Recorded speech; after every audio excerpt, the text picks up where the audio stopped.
Block Invest. Parlons investissement tout simplement.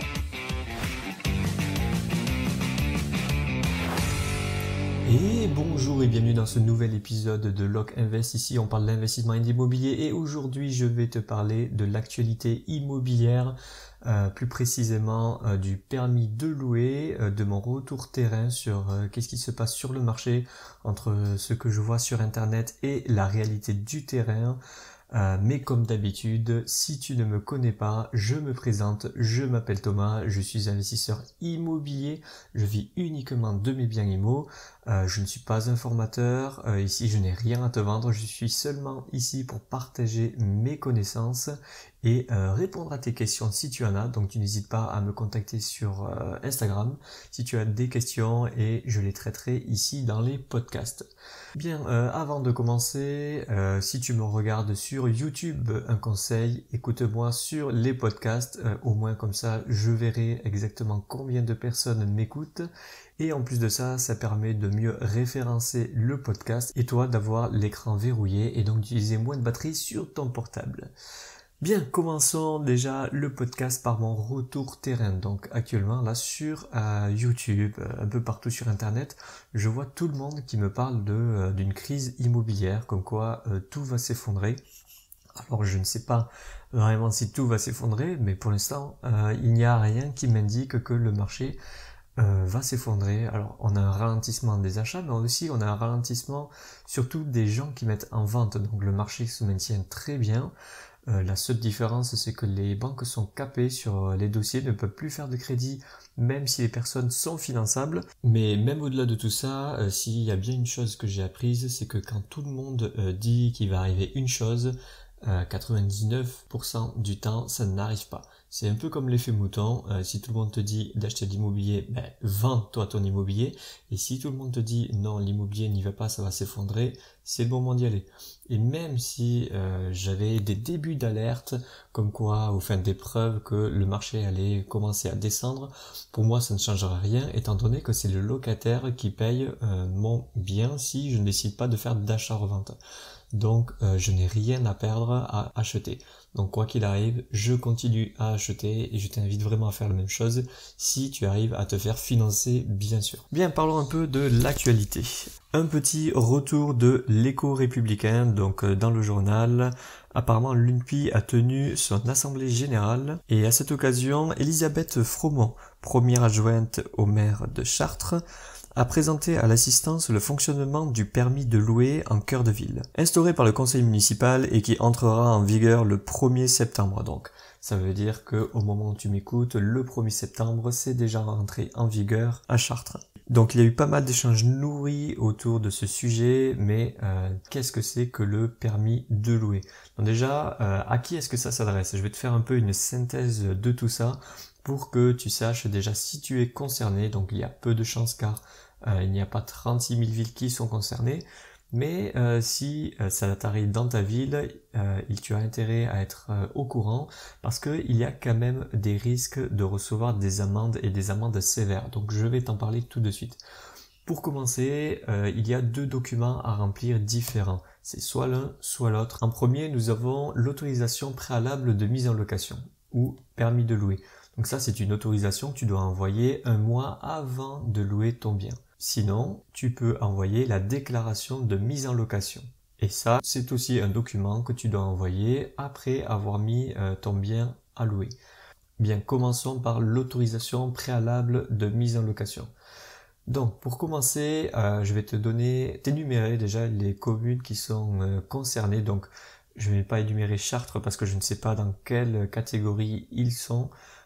Mais il est possible qu'il soit dans l'autorisation préalable et non pas la déclaration de mise en location. Donc les villes sont les suivantes, alors désolé si je l'ai dit mal. Nous avons Armentières, Troyes, Allium, M, La Madeleine, Roubaix, Sequedin, Tourcoing et Waterloo.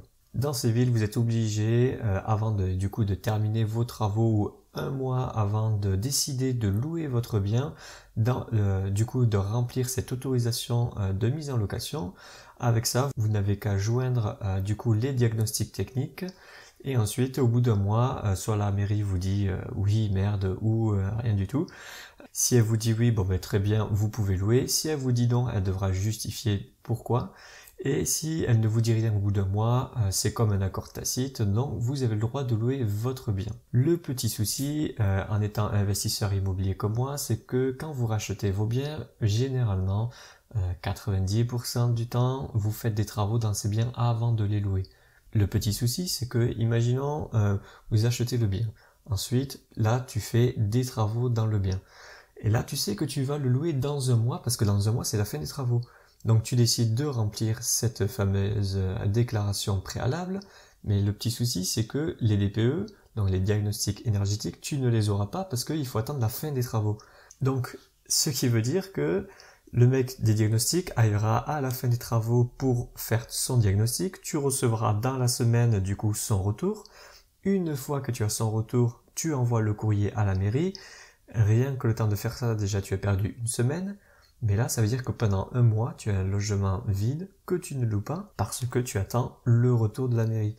Donc là, tu vois très vite qu'il y a un problème. Alors, il y a une première solution, sans passer dans l'illégalité, c'est que tu décides finalement de ne pas demander d'autorisation préalable et d'utiliser la déclaration de mise en location.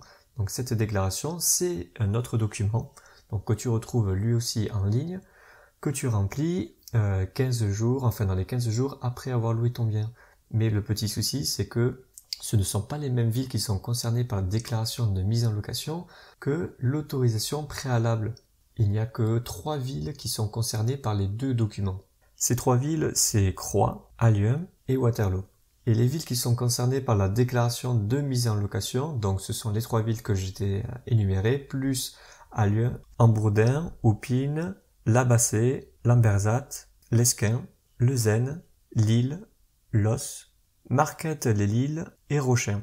Donc dans les villes que j'ai énumérées, là tu es obligé du coup, une fois que tu as loué ton bien, donc une fois que le bail est signé, tu as 15 jours pour envoyer en mairie le formulaire, donc tu télécharges ça sur internet. Et ensuite, tu joins avec ça les diagnostics techniques, donc pareil, il faut qu'ils soient faits avant.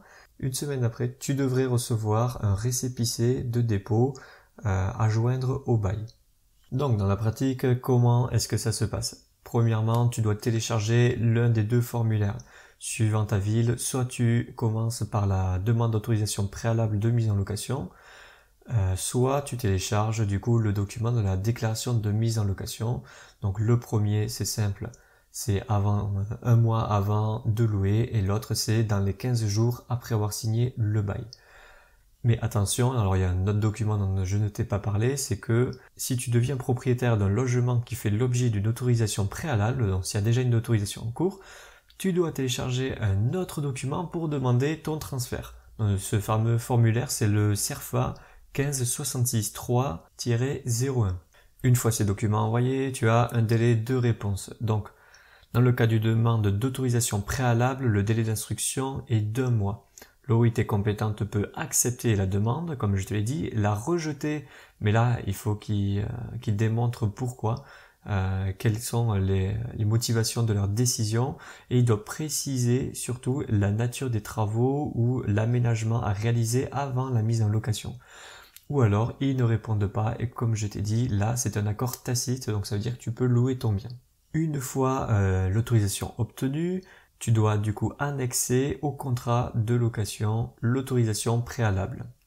Mais attention, il y a un petit problème là-dedans, c'est qu'une nouvelle autorisation doit être obtenue pour chaque nouveau bail. C'est-à-dire qu'à chaque fois que tu rentres un nouveau locataire, tu dois refaire une demande et récupérer encore une demande. Donc encore de la paperasse en plus. Donc avec le nombre de personnes qui louent les biens, je pense que les mairies ils vont pouvoir embaucher quelqu'un, tout ça pour remplir des papiers. Donc là on est un peu vraiment dans l'inutilité. Je pense qu'à la base c'est pour éviter les marchands de sommeil et tout. Alors l'idée est louable, mais le petit souci c'est que les gens, pour la grande majorité qui louent des biens décents, eh ben en fait ils vont faire tourner les trucs, ils vont avoir des papiers encore en plus à remplir, pour peu que ce soit des agences IMO qui fassent ça, il se peut que tes frais augmentent, et en mairie il se peut qu'ils soient carrément obligés d'embaucher quelqu'un pour s'occuper que de ces documents. Donc c'est ce qu'on appelle de l'argent public foutu en l'air.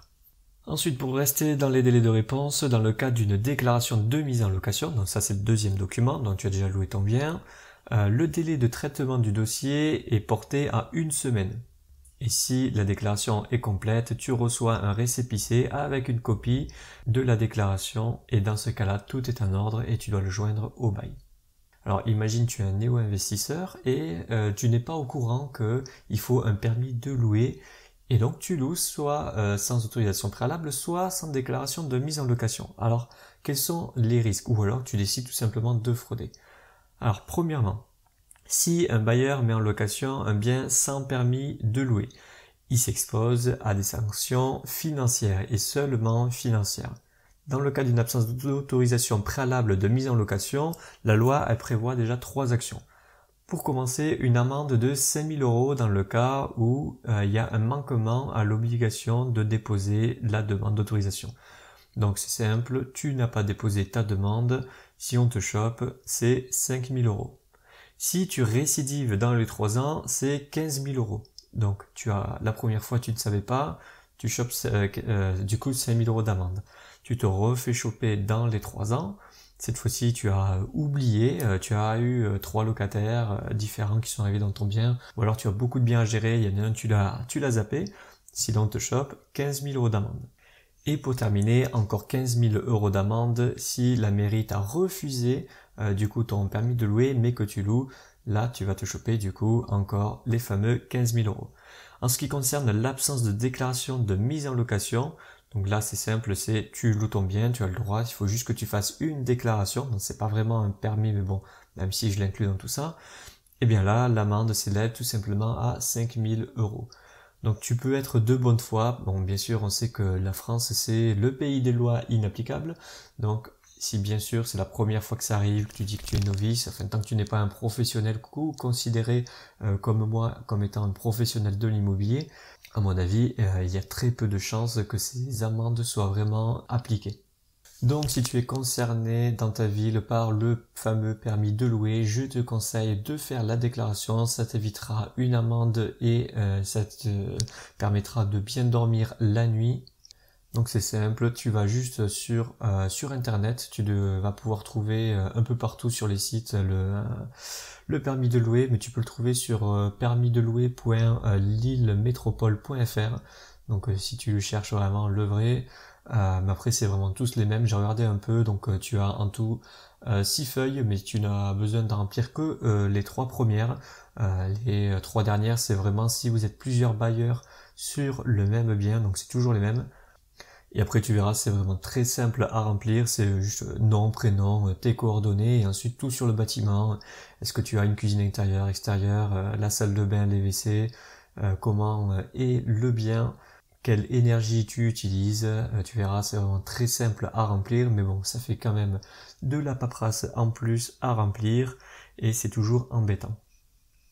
Bien, maintenant que j'en ai fini avec le permis de louer, je vais passer maintenant rapidement sur l'actualité. Alors je t'avais déjà parlé du gel des loyers, alors là il y a un rétro-pédalage, un peu comme je m'y attendais. Apparemment nos têtes pensantes ont compris que il ne fallait pas faire ça. Je vais te donner un peu les arguments. Donc dans l'article, c'est France Info qui nous donne l'info. Je te lis vite fait un court résumé de l'article. Le voici. Nous avons pu expliquer qu'effectivement, il y a un certain nombre d'obligations qui incombent aux propriétaires et notamment les travaux de rénovation énergétique qui concernent dès le 1er janvier 2023. Avec des montants de travaux de 20 000 à 30 000 €, on ne pouvait pas donner aux propriétaires comme signal un gel brutal des loyers. Le gel des loyers, c'est bon, ça commence à être un peu oublié, mais bon, tu verras, il y a des plafonnements d'IRL et des encadrements de loyers malgré tout qui nous empêchent d'avancer, mais c'est pareil, ça dépend vraiment dans quelle ville tu te trouves. Donc autour de ça, j'ai l'impression qu'il y a un peu d'injustice. Bien, maintenant je vais te parler de l'encadrement des loyers. Donc on a 2 nouvelles villes cette année qui ont rejoint l'encadrement des loyers. Alors il s'agit de Montpellier depuis le 1er juillet et de Bordeaux depuis le 15 juillet 2022. Donc je ne suis pas ici pour t'expliquer le fonctionnement de l'encadrement des loyers, mais si tu ne connais pas, en bref, imaginons que tu te trouves sur Bordeaux, que tu as un studio de 20 mètres carrés, que tu peux louer, on va dire 600 euros, et eh bien on va te dire non, ton bien tu le loues maximum 500 euros, même s'il est complètement neuf, et le voisin qui a un studio complètement pourri, il a jamais fait les travaux, ben lui il le louera 500 euros lui aussi. Voilà pour t'expliquer en bref. Donc j'ai reçu un article de LCP justement qui parle de l'encadrement des loyers, et je vais te lire un peu l'enquête qui a été faite. Alors qu'en est-il de l'encadrement des loyers? Est-ce une mesure efficace selon vous? L'encadrement des loyers est un marqueur politique. C'est une expérience qui n'a jamais marché nulle part. En réalité, au-delà du slogan, c'est une machine perdante pour le locataire, puisque ça contraint l'offre locative, et c'est une machine perdante pour le propriétaire, puisqu'il ne sait plus où il en est. Oui, j'avoue que le propriétaire, tu lui dis qu'il lui faut un permis pour louer, qu'il y a des taxes de tous les côtés, les taxes foncières qui ont augmenté de 30% sur les 10 dernières années, qu'on va te plafonner l'IRL. Juste avant ça, on te dit bon ben on allait te geler ton loyer, mais finalement tu as des travaux à faire. Et en plus de ça, on décide d'encadrer ton loyer. Donc tu m'étonnes que les gens commencent à partir de la location, en tout cas pour les grandes villes, l'investissement locatif, ça ne m'étonne pas du tout. Et maintenant, je vais te parler justement de l'IRL qui veut le plafonner. Alors pour moi, c'est quelque chose qui ne marchera pas, mais je t'en parle juste après. Donc là, c'est sur RMC Story que j'ai trouvé l'info. Donc c'était encore le président de l'UNPI, monsieur Christophe Demerson, donc lui c'est l'UNPI national, qui a participé du coup à RMC, et je te lis l'article. Ces gens qui s'inquiètent pour le pouvoir d'achat ne s'inquiète pas quand c'est le pouvoir d'achat des propriétaires qui est directement impacté. La coupe est pleine.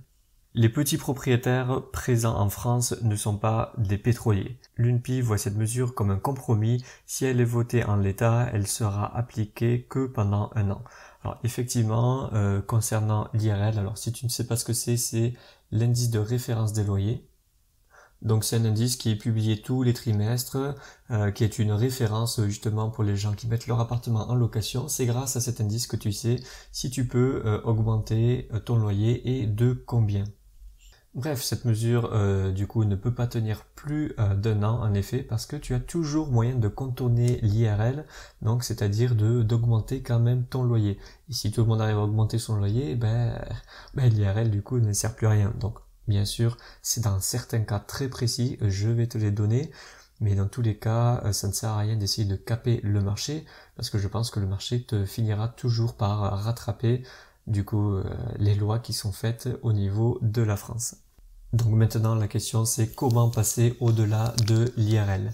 Et je vais répondre à cette question tout de suite. Alors, pour commencer, le loyer peut être augmenté au-delà de l'indice. En premier, si ton bien est sous-évalué. Donc en moyenne, ton studio il se loue 500 euros, toi tu loues que 300 euros. Là, tu peux largement l'augmenter sans qu'on te pose de questions.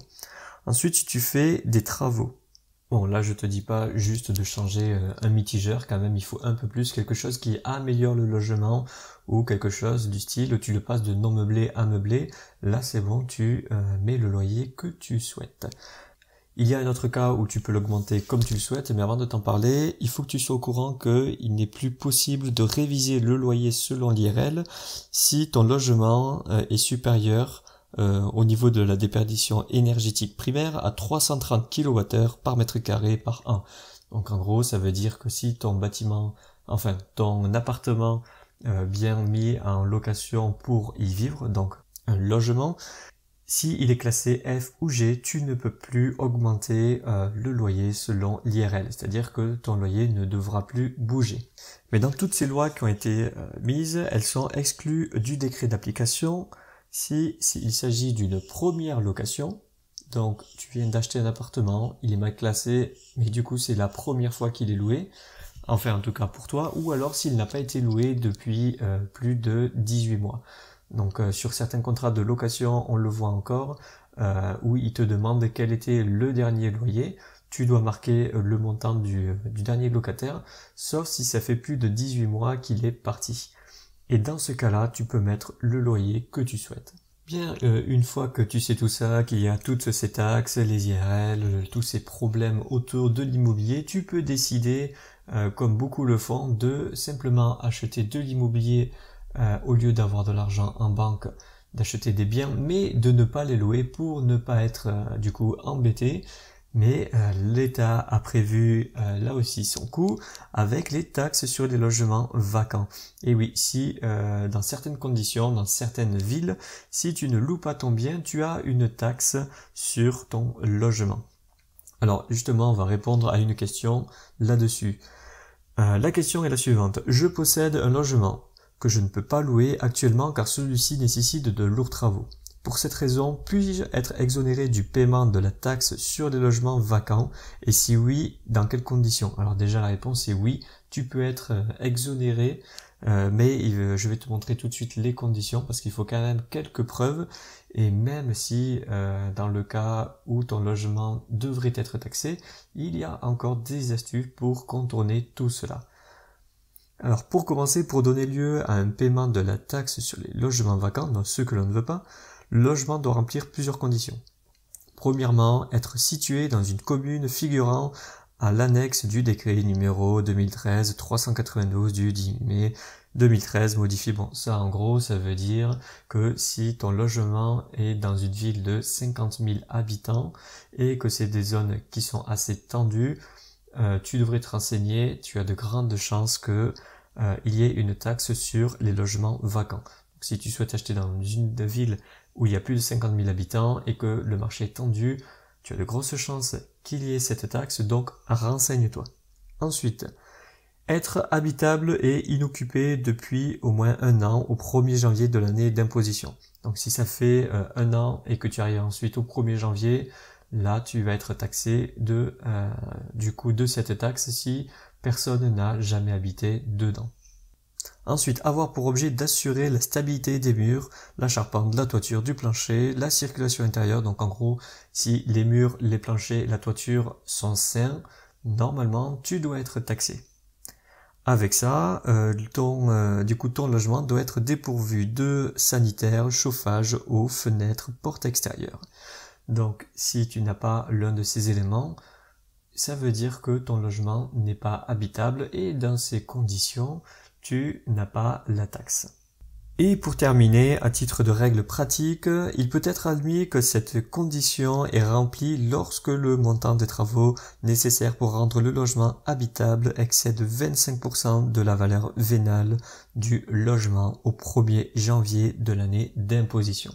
Qu'est-ce que ça veut dire? C'est que si tu as un bien, imaginons, qui coûte 75 000 euros, tu as 25 000 euros de travaux, ça veut dire que tu as 25%.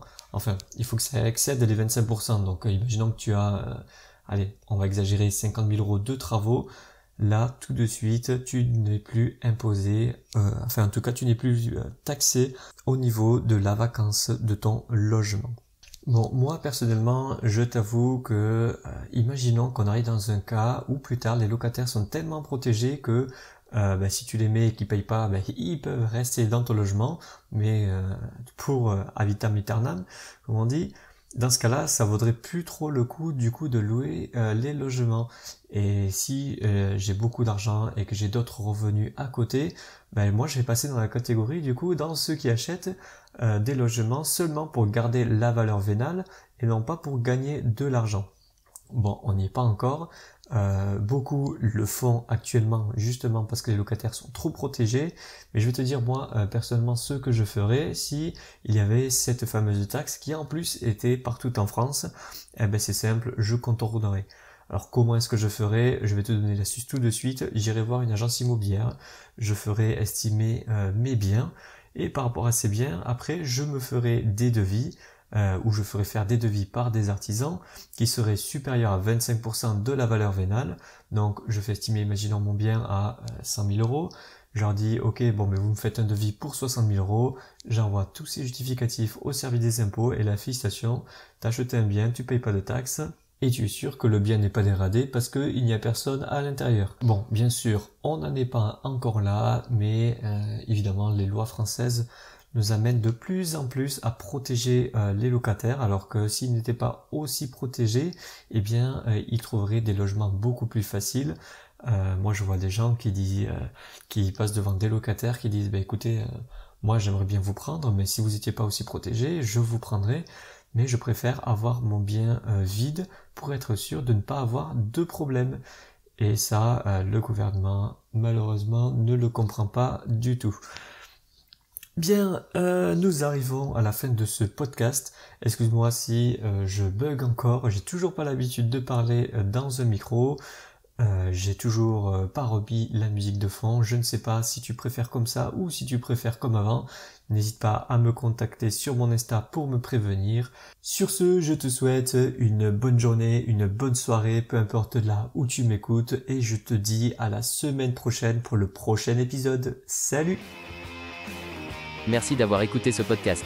Si cela vous a plu, n'hésitez pas à le partager. Pour participer au podcast, envoyez vos questions sur Instagram à LocInvest.